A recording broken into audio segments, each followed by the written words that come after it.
Richard and Prue Post. We're located just east of Guyra. Property name is Outer Bald Blair. We run 3 enterprises here, all around 10,000 DSE each. We run a seed stock Angus herd, the output of which is bulls for our own use in our one property sale where we sell about 150 bulls a year. We run a commercial cattle herd, taking progeny ideally through to feeder weights, and we also have a prime lamb enterprise where we take those progeny through to kill weights. And we have 3 to 4 full-time employees in addition to my wife Prue and I, and we run our enterprise on largely highly improved country.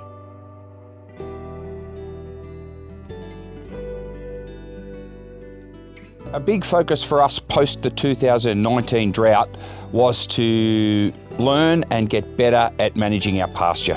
One of the things that we needed to get involved in to do that was to upskill our employees and ourselves to learn how to pasture measure and then learn how to pasture budget. I would say that it is a wonderful opportunity, and we thank the Future Drought Fund. It's given us the tools to manage dry periods as they evolve in advance of their arrival.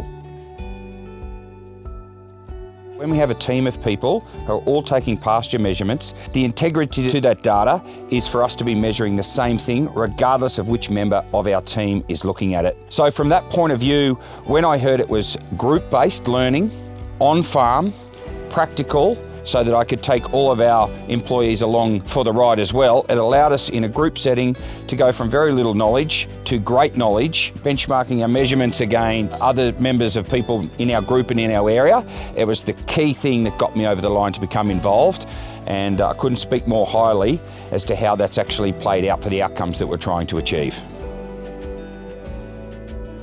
I'd say it just opened up our minds to speaking the language of pasture measurement and pasture budgeting that comes from that. My team now speak in numbers when they measure pasture as a result of this program. Now we speak in kilos per hectare, we speak in uneven graze or a good graze.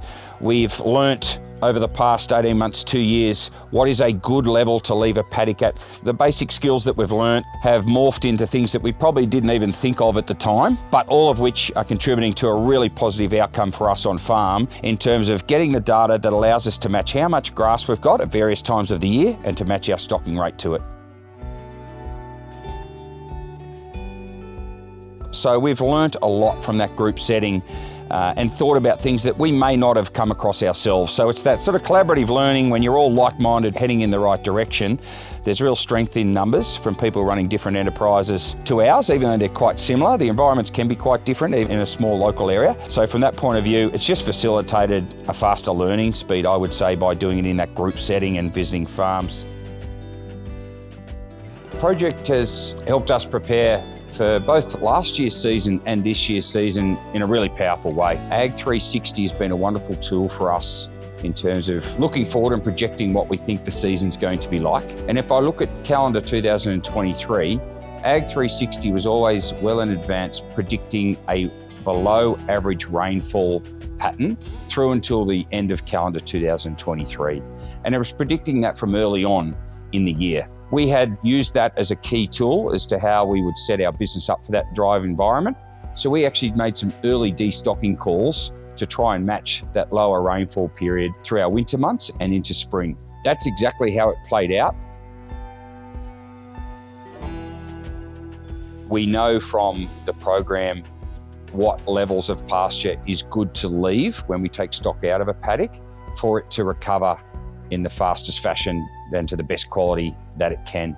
That's been one of the key learnings from the program.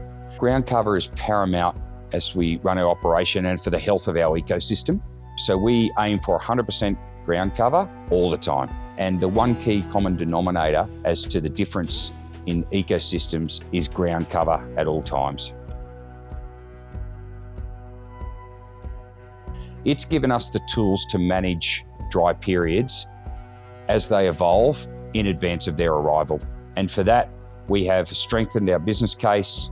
We've now have the skills to better manage our ecosystems and our environment. And it all ties in well to sustainability, which for me is defined as the ability of future generations to farm here in a profitable manner. And I would say that this is key to that sustainability from my point of view. And of all the drought funding that we've been fortunate enough to participate in. It's been probably one of the most powerful and one of the ones that really sets us up to the best degree for future dry periods and droughts.